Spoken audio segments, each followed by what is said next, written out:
By the 16th century, Britain had changed almost beyond recognition from the territory seized by William the Conqueror. But it was still a place that we might find strange and stifling. Most people lived and died farming the land. A few thousand aristocrats and a king still owned most of the country's wealth. And ruling everyone's lives was that rich, hugely powerful and profoundly medieval institution, the Roman Catholic Church. But all that was about to go up in flames.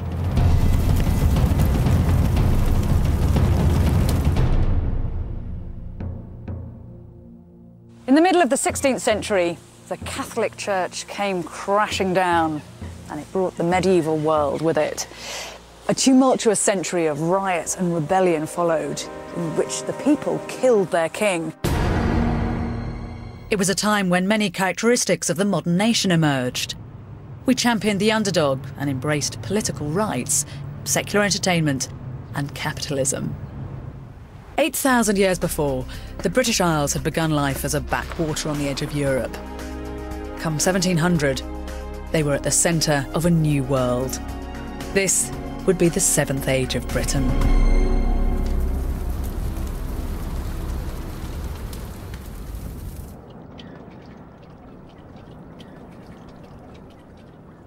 The story of Britain's transformation from medieval to modern can be sought out in places like Inveraray, a small town at the head of Loch Fyne in the west of Scotland. There's a small cross here. It may seem unremarkable, but it symbolises the first stage in the reshaping of Britain, the Reformation, when the country changed from Catholic to Protestant. But you have to look closely. At first glance, it's just like the many crosses that were erected when the British were pious Catholics. But about 2/3 of the way up, there's a strange gap, a void where there was once an image of the crucifixion of Christ. After the Protestant Reformation, idolatry was banned. Religious images were considered at best a distraction and at worst blasphemous, so locals hacked out the offending part. The Reformation hit England and Scotland in very different ways. When the Pope refused to grant Henry VIII his divorce from Catherine of Aragon, the king's radical solution was to divorce his kingdom from the Catholic Church. With the Roman Catholic Church in England abolished by the state, the new Protestant religion of Northern Europe slowly flowed into the void.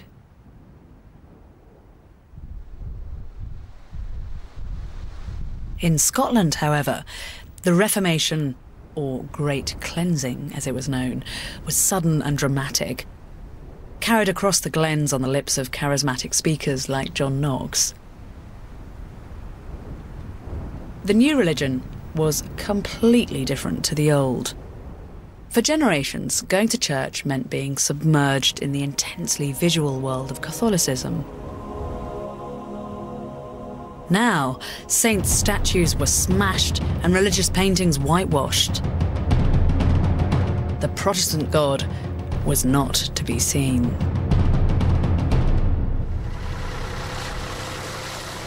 For the fishermen who plied these waters on the Firth of Forth, you can only imagine what it must have felt like to have to deal with this whole new spiritual landscape. For generations, they'd known that their best protection was holy water and the images of saints, but the new faith deemed all that the devil's work. Now all they had to rely on to keep them safe against the dangers of the sea were their own prayers to an invisible God. The social consequences went far beyond theology.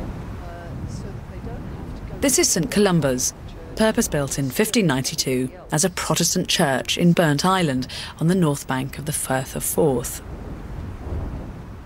It's completely unlike Catholic churches. They're often tunnels of hierarchy, with the priest at one end, separated from his congregation. In contrast, St Columba's is square. Everybody's the same distance from the pulpit, reflecting the revolutionary idea that to God, at least, social status meant nothing. Communion was celebrated here in the middle And it was not the priest officiating in the same way as it had been in the medieval church. It is the congregation at communion sitting around ordinary trestle tables and benches. And the whole idea was that you were sitting around in a meal and everybody is of equal status. It's not that social status was abolished. Far from it. Within the church, rich guild members like fishermen had special galleries, and the laird and his family had a grand pew of their own. The difference now was that though status got you a nice place to sit, it no longer protected you from God's wrath. There's a very interesting example of Alison Ramsay, who is a servant girl in a laird's household, who becomes pregnant, and she declares that the father is in fact the laird's son, William Orrock. William denies the whole thing, totally. What happened next would never have happened in the old Catholic order. The laird's son could no longer assume his feudal power would protect him. He could no longer talk to a priest in the privacy of a confession booth and then buy absolution. He had to sit in the middle of the kirk, facing the entire congregation, and explain his actions. They ask for details. Where did this happen, they say. Alison says, in the bakehouse where she normally slept. And at the same time, William has to come up and, in the presence of God, as they say, and his congregation, has to deny it on oath, so that both the man and the woman are treated equally, though they are very different social status. And in this case, the session cannot prove that William is the father, so they cannot put him on the penitent stool, but they make very sure that the community knows the details of the case.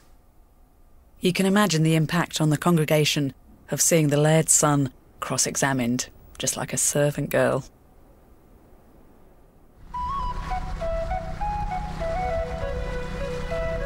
The poorer in society began to sense they had rights. At the same time, thanks to relatively few epidemics and sharper agricultural methods, the population doubled to around 4 million.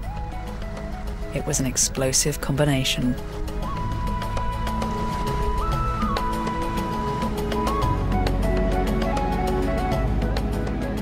Ironically, those agricultural improvements made farming less labour-intensive, and many thousands migrated to the country's expanding cities in search of jobs.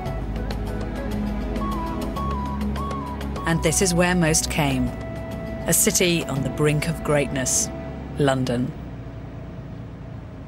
Its population in 1600 had reached 200,000. Many ended up in large shanty towns outside the walls of the medieval city.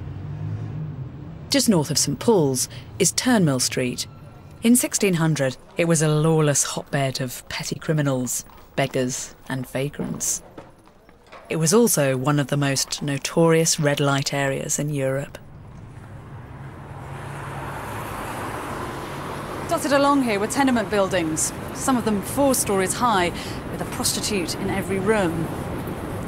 Of course, a lot of what went on here was grim and abusive. But if you read between the lines of contemporary accounts, you also get a sense of a world that was crackling with a dangerous energy. At least those unwanted vagrants had a chance of making a life for themselves here. And a number of the fresh-faced girls who started out as prostitutes ended up owning brothels and running taverns. The authorities hated all of this because it was anarchic and threatening. But for the people who lived and worked here, there must have been moments when they enjoyed the knowledge that they were part of a burgeoning counterculture.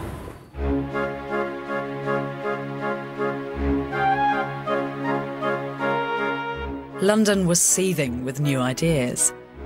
One way these were expressed came from the large population's need to be entertained.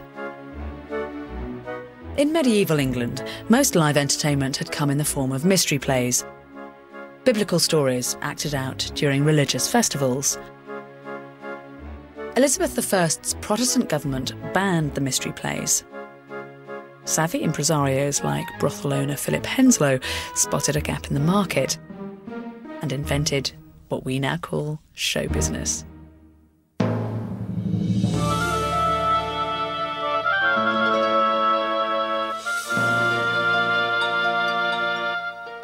In Elizabethan England, for the first time, secular topics, marriage and adultery, politics and history, were turned into popular theatre. Demand was phenomenal, and people flocked to the country's first purpose-built theatres. These are the foundations of the Rose, built in 1587. In the decade that followed, a new play was being written in London every day. Actors were expected to learn around 5,000 words a week. The audiences, rich and poor alike, loved it. Standing pressed up against the stage were the groundlings, men and women who paid a penny apiece to be here. Threepence could have bought you a seat with a cushion, and if you could afford sixpence, that's around about £30 in today's rate, then you had the option of a place in one of the galleries that would have ranked up above me. Mind you, no amount of money could have spared you from the acrid stench of this place. Visitors complained of the fug of smoke from that new fad tobacco and of stinkards, neighbours who reeked of garlic and urine. Clearly, though, it was all worth enduring, because here you could experience some of the greatest plays written in the English language. Scourge the bad revolting stars that have consented unto Henry's death. King Henry V, too famous to live long, England ne'er lost a king of so much worth. These lines come from what was probably Shakespeare's first play, Henry VI, Part 1, performed at the Rose in March 1592. Shakespeare didn't choose English history as a subject out of personal interest. He knew it was the hot topic that put bums on seats. Because of the break from Rome, the English nation is trying to establish itself as an independent nation with a kind of identity of its own, really for the first time. And so the telling of national history, the heroic stories of Henry V conquering France, or the story of bad King John, these were a very important means by which writers and acting companies took part in a process of sort of developing a sense of national identity. So there's lots of different things going on at once. It's simultaneously popular entertainment, but also nation building. The great playwrights went further. It wasn't enough to ask what it meant to be English. They asked what it meant to be human. One of the things that they saw was the actor playing the part of a character, standing alone on the stage, thinking about themselves. That thing called the soliloquy, which really gets invented in the plays here at the Rose and is then developed in the most extraordinary way by Shakespeare. And I think that really did have an extraordinarily profound effect on the English psyche. The idea of the supremacy of the individual, the thinking self, in a way that liberates you to start questioning the hierarchies and institutions of society. And I don't think it's too far-fetched to claim that some of the seeds that led to the extraordinary transformation of 50 years later, when the English decided to execute their king, that the foundations for those were maybe laid here at the Rose. In Queen Elizabeth's England, ordinary people were savouring the chance to do two very dangerous things: think for themselves and question authority. It could lead to only one thing: revolution.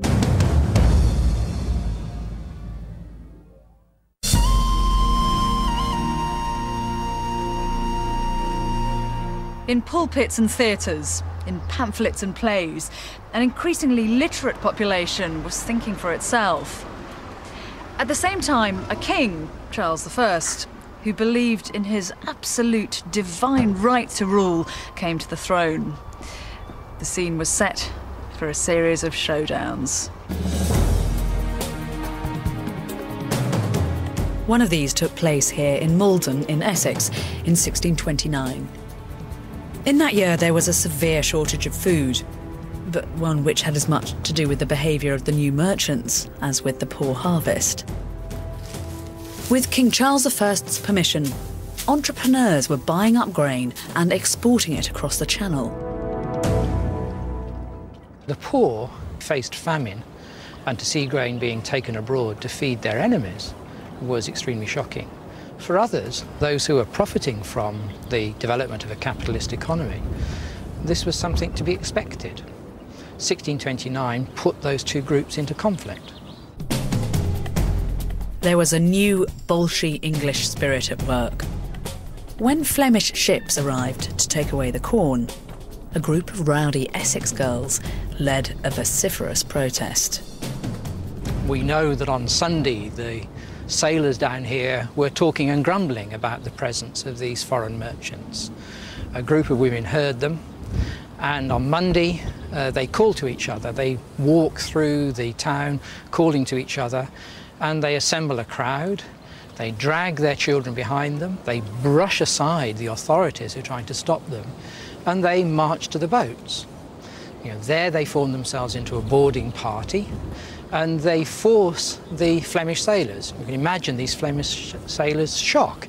150 women confronting them. They force these sailors to put the grain into their aprons. Fabulous image of these women standing there with their demanding that their grain be given back to them. And having done that, they then march back to town. It wasn't just some kind of proto-feminism that meant women led the revolt. A loophole in the law meant they were exempt from punishment. It was believed that women who committed an offence without a man of discretion, the contemporary phrase, moving them to commit it, were not guilty of a crime. And in riot after riot, you find women defiantly saying to their victims, "We are only women, and we are without the law." And I think in 1629, that idea runs deep through the women's ability to go and take the grain. When the authorities tried to pin the riot on men acting behind the scenes, one of the women ringleaders took full responsibility. It wasn't men that made them riot, she said. It was the cry of the country and my own want. These types of crowd involvements reflect, I think, an England in which the people had a sense of their rights and weren't afraid to take action to establish what their rights were.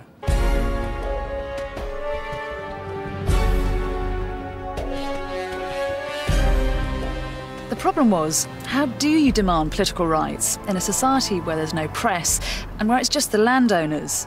That's a tiny percentage of the population have the right to vote. For the majority, there was only one obvious option: violence. And from the end of the 16th century through to the 1640s, there were riots throughout the country. Some were over food prices, some were over land rights, some over religious niceties.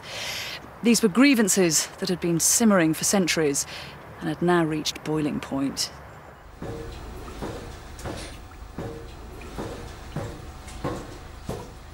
the story of this turmoil and how it touched the lives of ordinary people is vividly recorded in the Derbyshire Peak District.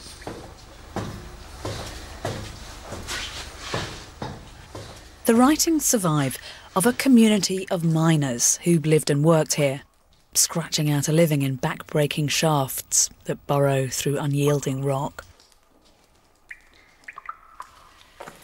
Hundreds upon hundreds of men came here, and this is what they risked their lives for. Unrefined lead that they then sold on to the highest bidder. It was a grimy, macho world with every man for himself.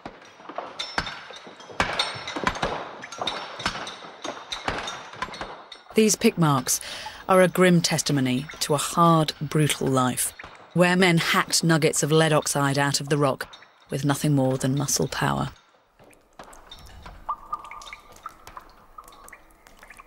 Not surprisingly, these miners had grown increasingly angry over taxes levied on their lead. In the past, their protests had fallen on deaf ears. And then in 1642, the high politics of church and state hit the rock face. Suddenly, the miners who sweated down here found themselves caught up in a revolution.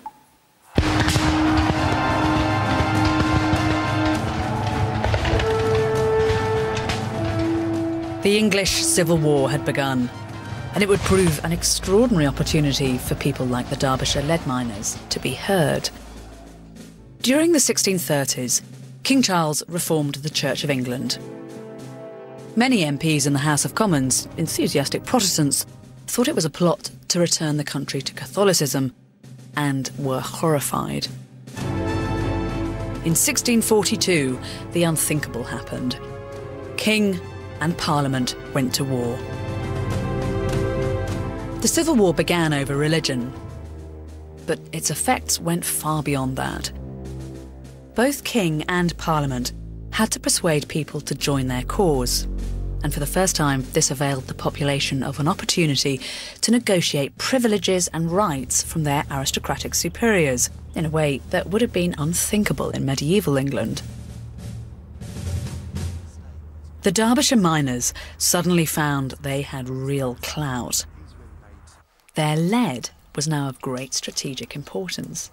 It's a critical military resource. Lead is used for the manufacture of shot, and therefore both the King and the Parliament's forces during the period of the English Civil Wars after 1642 are keen to control lead-producing areas such as here in Derbyshire.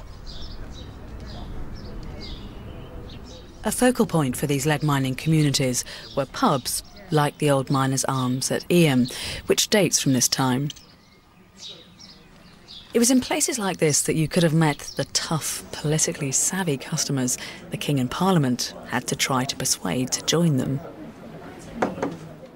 The collapse of the English state in 1642 forces people to engage with politics in new ways, because they're seeing armies marching through their village, they're seeing their young men conscripted, they're forced to pay increasing taxation to both sides of the military conflict. People are forced to have opinions on these issues, to argue the toss as to which side had the better political claims, whether it was the King or the Parliament. So the 17th century alehouse was a profoundly politicised environment. In medieval England, it was the King's feudal right that people fight for him. There were no negotiations involved. Now, Charles I was reduced to writing a grovelling letter to a bunch of stroppy miners. Our gracious and princely intention is to maintain and to enlarge unto our loyal and good subjects the miners in our county of Derby, that they shall serve us, and not depart from us in this our present expedition.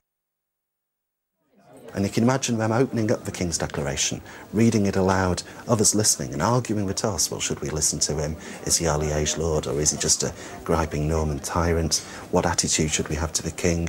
Are his demands reasonable? Significantly, the miners reply with their own printed declaration in which they negotiate with him. May it please your most gracious majesty, that the greatest grievance we have long undergone is paying tithes and duties not due by law. From this oppression, we most humbly desire to be freed.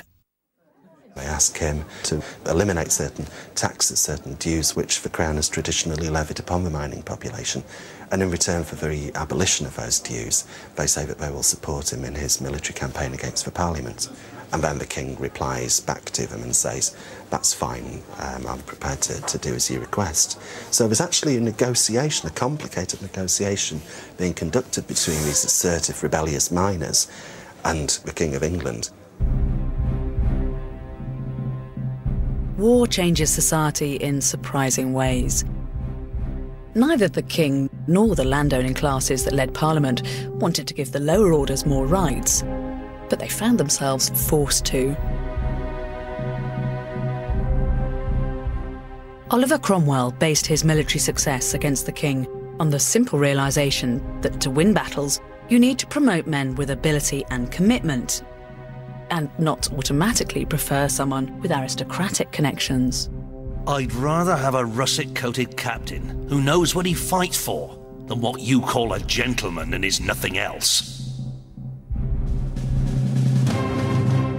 And when Cromwell's russet-coated captains routed the King's army, it unleashed a sense throughout the country that the traditional privileges of the aristocracy were meaningless.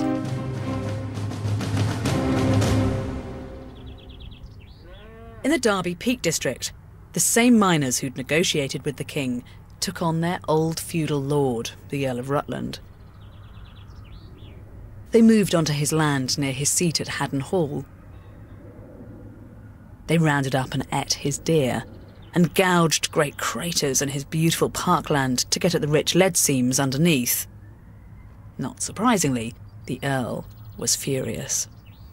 For the next 2 years, there are a running series of fights involving hundreds of men on both sides, armed miners turning up on the very field on which we're standing and engaging in protracted fisticuffs with the Earl of Rutland's son, with his retainers. The gentry of Derbyshire ride out from Haddon Hall, tooled up with swords and pistols and armour, try to ride the miners down, sometimes chase them off, sometimes throw them over the corner of cliffs. The miners return, having gathered in some of the local churches in their hundreds, and batter the local gentry. So, quite literally, this is a field of conflict. It's a field of legal conflict, but it's also a field of physical conflict. And the precise issue concerns the question of who has entitlement to the mineral reserves of this particular field. But the bigger issue involves the question of who rules England in the 1640s. Is it to be the common people, or is it to be the nobility and gentry? The world had been turned upside down. This radicalism reached its logical conclusion in January 1649. Bowing to pressure from political hotheads in its own army, Parliament tried and condemned King Charles I for treason against his own people. He was found guilty of using tyrannical power to rule according to his will and to overthrow the rights and liberties of the people of England. It was an extraordinary decision, given no one had actually defined these rights and liberties. Nonetheless, on the 30th of January, soldiers led the king onto a scaffold built outside his own palace in Whitehall. There, he was executed with a single blow of an axe. The huge crowd couldn't believe its eyes. A contemporary account describes, "Such a groan by the thousands then present, as I never heard before, and I desire I may never hear again." After the execution, Parliament issued an unapologetic statement. "The office of the king in this nation is unnecessary." In just under a decade, the country had gone from the rule of kings by divine right to no one quite knew what. In the next few years, a whole variety of political systems would be tried out. Fundamentalist religious rule, government by Parliament, even the dictatorship of Oliver Cromwell. And then in 1660, an exhausted nation restored Charles I's son to the throne. You'd imagine that after decades of turmoil and mayhem, the country would be in tatters. But for some, this was the beginning of a golden age. The population was sick and tired of war and upheaval. From now on, they'd leave political theorising and its bloody consequences to the French and concentrate on the irresistible business of making money.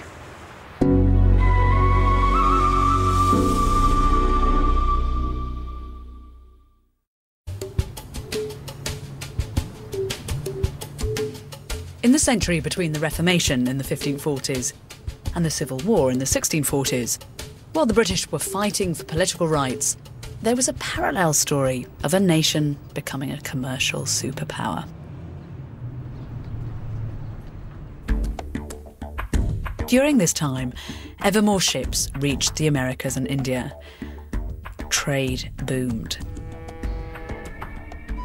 The buying and selling of sugar, tobacco, silks and spices created a class of new men, financiers, merchants and entrepreneurs, who owed their power not to aristocratic blood, but to business nous.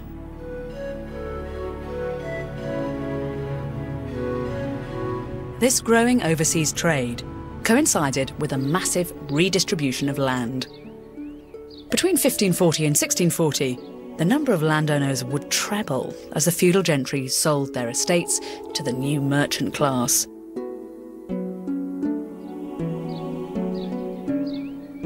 The process was given a massive boost when King Henry VIII closed down the monasteries and sold off their vast holdings to eager entrepreneurs. The fate of the abbey here at Malmesbury in Gloucestershire was typical. For nearly 850 years, it had been a Benedictine monastery. And then, in December 1539, it was seized in the name of the king and sold on, in this case to a certain William Stump. Stump was a recent convert to the Protestant faith and one of a new breed of entrepreneurs who saw the dissolution of the monasteries as the most fantastic business opportunity. Stump filled the abbey buildings with looms and supplied wool to markets all over Europe.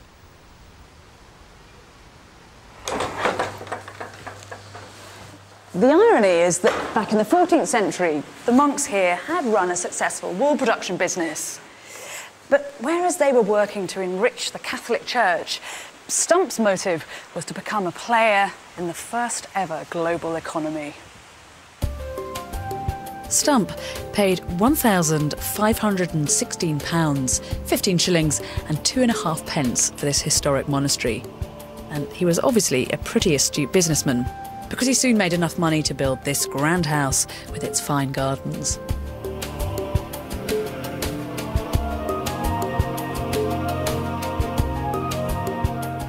The switch in the function of these abbey buildings marks the glide from medieval to modern.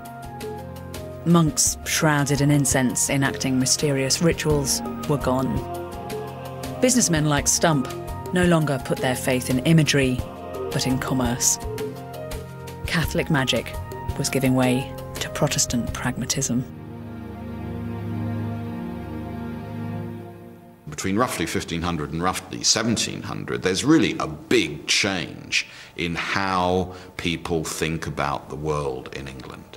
And folk who get up on their hind legs and claim that they've given birth to rabbits, or they've seen a dragon in the sky, or they've cut down an oak tree and found a portrait of King Charles I inside, magically put there, begin to be treated as loonies.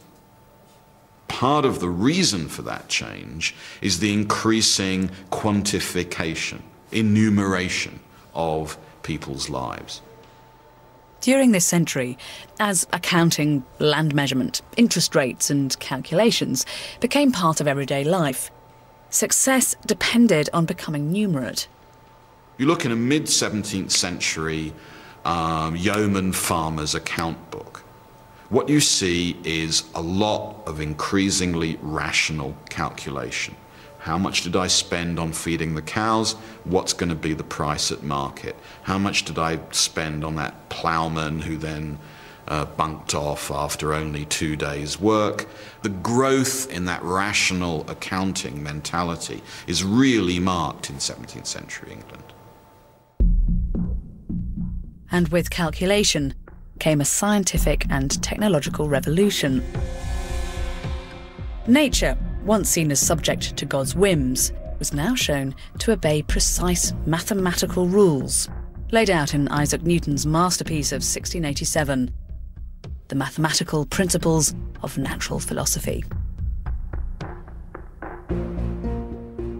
A fresh breed of scientifically curious intellectuals began to lead the nation in a new direction. They met at a club called the Royal Society, founded in 1660. Men like architect Christopher Wren and physicist surveyor Robert Hooke got a spectacular opportunity to demonstrate their vision when disaster struck the capital.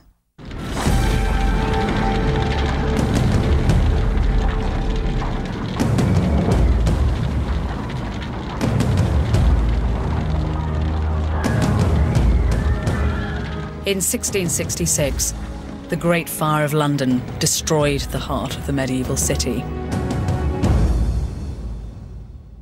To replace it, a modern city with wide streets, magnificent churches and buildings of brick and stone was planned. This dream, though only partly realised in London, set the tone for the nation. The fires that were common in medieval tinderbox towns were seen by some as a timely opportunity, as in Warwick in 1694. We're very close to the spot here where a man was walking across the road with a lighted brand of wood, probably carrying it into his house to light his own hearth. Apparently a spark flew up from the lighted brand and hit one of the thatch roofs up there. Now, there was a huge wind blowing up from Stratford. What happened was that the thatch roof caught fire. Suddenly, the whole of the street lit up. It seems that the wind actually picked up pieces of burning thatch and threw them across the town. These soon coalesced into one grand fire.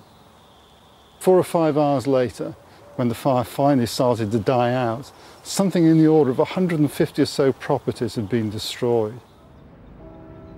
The fire was on a much smaller scale than London's, but it presented the people of Warwick with a clean slate on which to draw their brave new world. The old medieval wooden wattle town, with its crowded streets and stinking, tumultuous markets, was replaced by pristine stone and brick buildings. Some of the more traditional, scruffier businesses like smithies were relegated to the outside of the town, creating space for fashionable trades like clockmaking. Attracted by these new civilised businesses, many moved in to enjoy the burgeoning recreational facilities and indulge the new craze for shopping.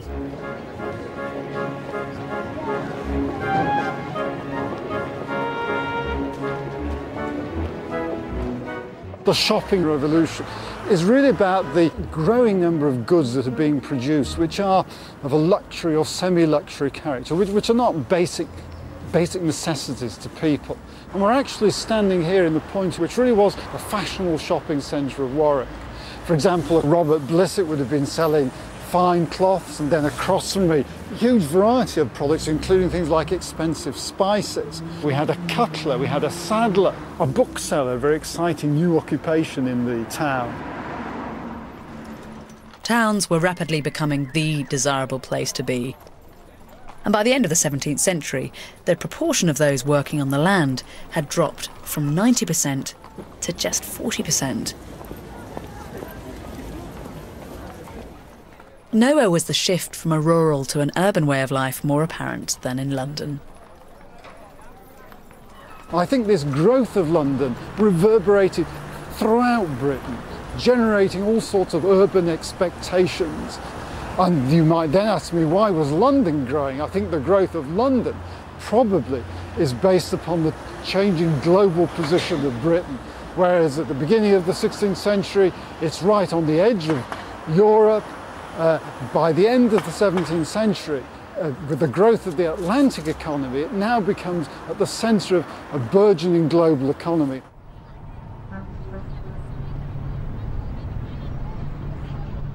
The symbolic moment when the government realised how crucial trade was to the nation was when they decided to remedy the parlous state of British money.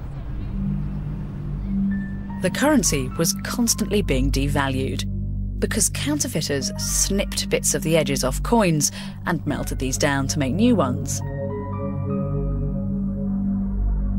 Britain was the first country to fix this problem. In a massive undertaking, the government called in all the coins in circulation and replaced them with new ones, which, like ours today, had milled edges to foil the counterfeiters. The Great Recoinage, as it was known, was considered so important it was entrusted to the greatest brain in the country, Isaac Newton. He took his job very seriously and supervised the design of the minting machines, as well as making sure that anyone who was caught counterfeiting ended up on the gallows. The inscription he chose to decorate his new trustworthy coins reads Decus et Tutamen, an ornament and a safeguard. This motto is still inscribed on pound coins today. And that project of recoining goes along with an entire financial revolution, the establishment of the National Bank, the Bank of England, the establishment of that splendid English institution, the national debt, and the growth in power of the exchange and of the stock market. All these things go together, an attempt really to ground the authority of everyday exchange in the financial markets of London. And by 1700, really, that's happened. In late 17th century Britain, many, particularly the better off, were sipping coffee, speculating in shares, going to the theatre, and living in a world ruled predominantly by reason rather than just magic. But not everyone would embrace the future so readily.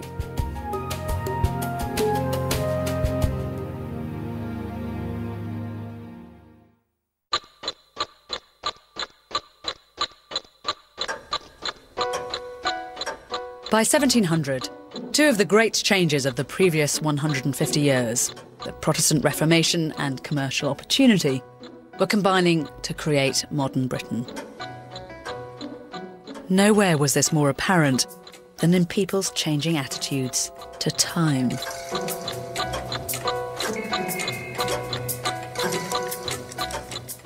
For a start, clocks had become cheaper, so more people could own them. The importance of business and commerce had also changed the pace of life. Appointments had to be kept. Goods had to be delivered on time.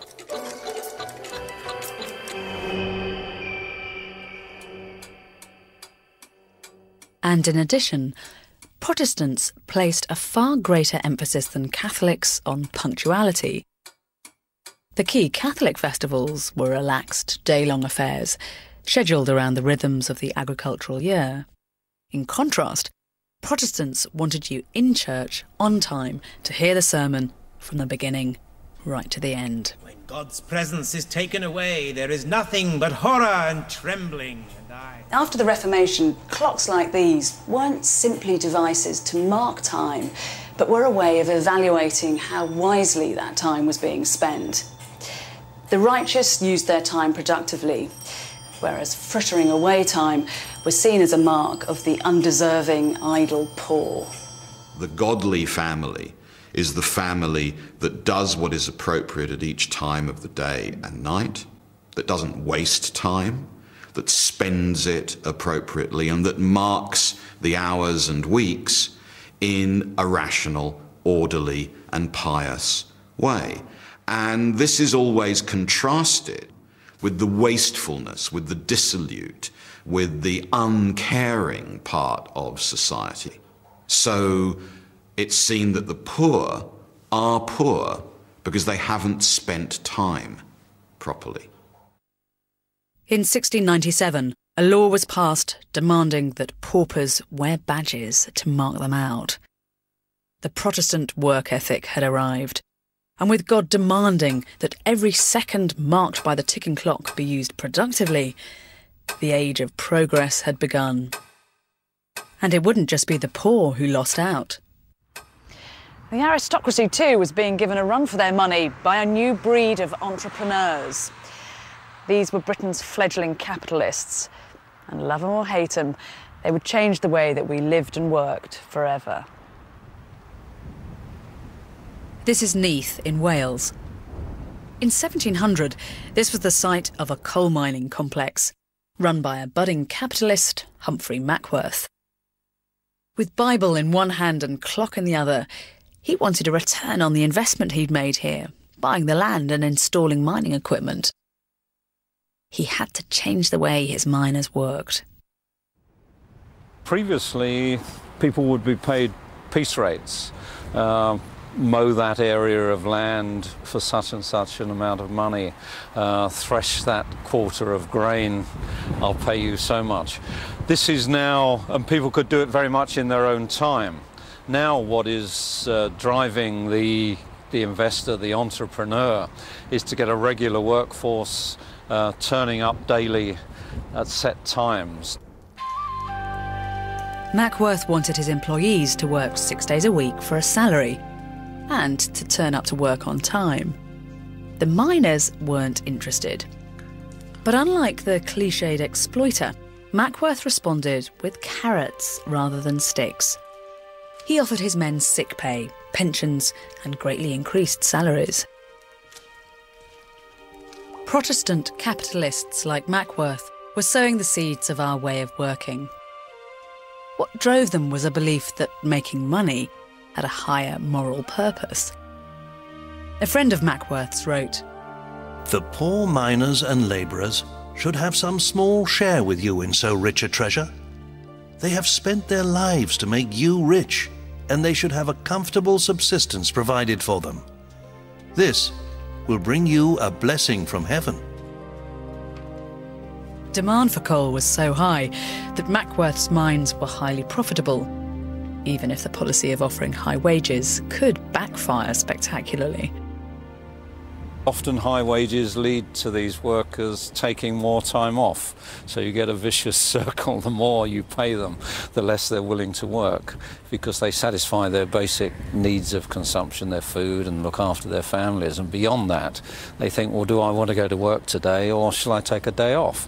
So you see them expanding their purchases. They're buying ribbons, buckles, mirrors, furniture for their houses, but they're not fully converted.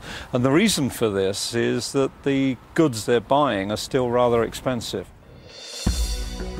It would take 100 years or more for workers to be persuaded that full-time employment was worthwhile. And for that to happen, somehow, more goods had to be made more quickly and more cheaply.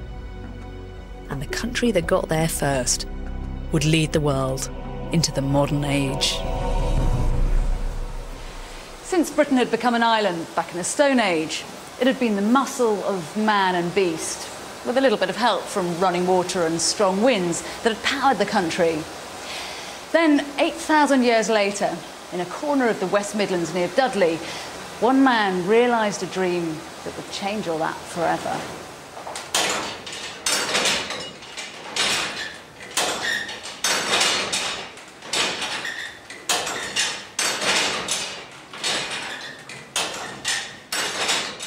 This contraption, built by an ironmonger called Thomas Newcomen in 1712, was the first time heat and steam were harnessed usefully. It pumped water at 120 gallons a minute out of coal mines. As the Seventh Age of Britain came to a close, God, it seemed, had found a new purpose for her people: to go forth and prosper.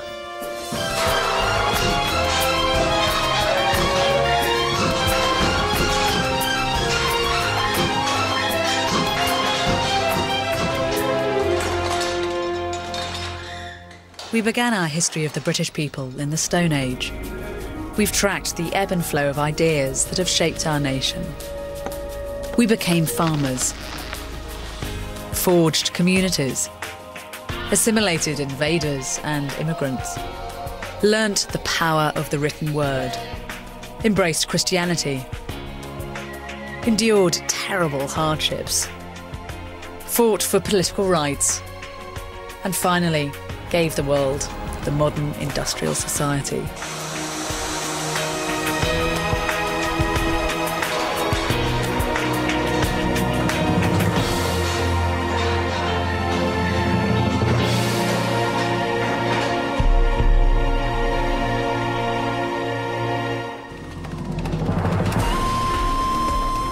And the book of the series, 7 Ages of Britain, is available in the shops now, priced at £20. To order a copy, call 0870 1234 344 or click on to channel4.com/shop.